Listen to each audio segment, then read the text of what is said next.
जय श्रीराय मित्रांनो, आज तुमचा निघालो होता गडावर, ते पण गावातल्या 9-10 मित्रांसोबत. 6 वाजता निघालो, मग संध्याकाळी गडावर. रात्रीचा चालायचा प्लॅन होता. चालून आलो बघ कळवणपर्यंत. इथे सगळे झाडांना हिरवं लाईट होतं. मनाला पण हिरो हिरो वाटलं. सगळे मित्र चालवत होतो जोमात गडाकडे. चालून दमलो होतो. मग काय कळवणमध्ये छत्रपती शिवाजी महाराजांच्या पुतळ्यासमोर केला मग थोड्या वेळ आराम. मग काय आराम करून निघालो आपली मंजिलकीवर, म्हणजे देवीच्या दर्शनासाठी. चालून भूक पण खूप लागली होती. मग काय सगळ्या मित्रांनी गेरी सोच विचार के बाद हे फैसला लिया की इसी टपरी पण नाश्ता किया जाए.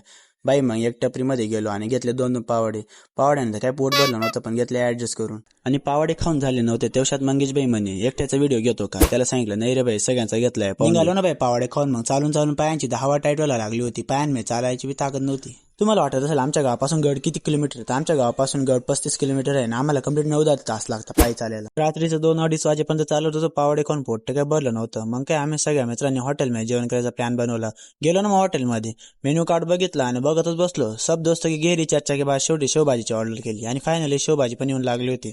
शेवभाजी दाबून हाणली होती भाई. पोटात जेवढे पण उंदर उड्या मारत होते सगळे पळून गेले होते. मग काय जेवण करून चल दी आपली मंजिलकीवर. आणि बाई नशिबाने पुढे एक टोळी जातच होती गडावर. त्यांच्याकडे डीजे पण होता. मग काय बाई फुल निघाला नाही का, फुल नाचत गडाकडे जात होतो.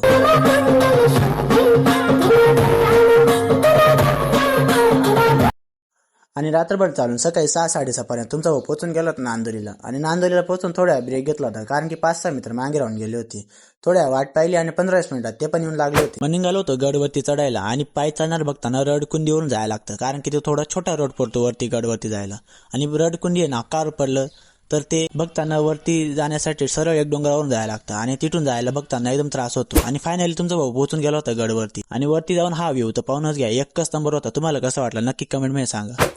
मग व्ह्यू पाहून निघालो होतो देवीच्या दर्शनासाठी, कारण की देवीच्या दर्शनासाठी पहिले आपल्याला कुंभमध्ये डुबक्या मारायला लागतात. मग काय थोड्यात पोहोचून गेलो होतो कुंभकडे, काढले कपडे आणि मारल्या 4-5 डुबक्या. मग तुमचा भाऊने डुबक्या मारून निघाला होता वरती देवीच्या दर्शनासाठी. आणि एका दुकानातून नारळ घेऊन जे काही सोबत सामान होतं ते ठेवून निघालो होतो. मग काय तुमच्या भाऊने घेतलं देवीचे दर्शन आणि तुम्ही घेऊन घ्या देवीचे दर्शन. जर तुम्हाला ब्लॉग आवडला असेल तर मनापासून नक्की लाईक आणि फॉलो करून द्या. आणि कसं वाटलं तुम्हाला दर्शन नक्की कमेंट मध्ये सांगा.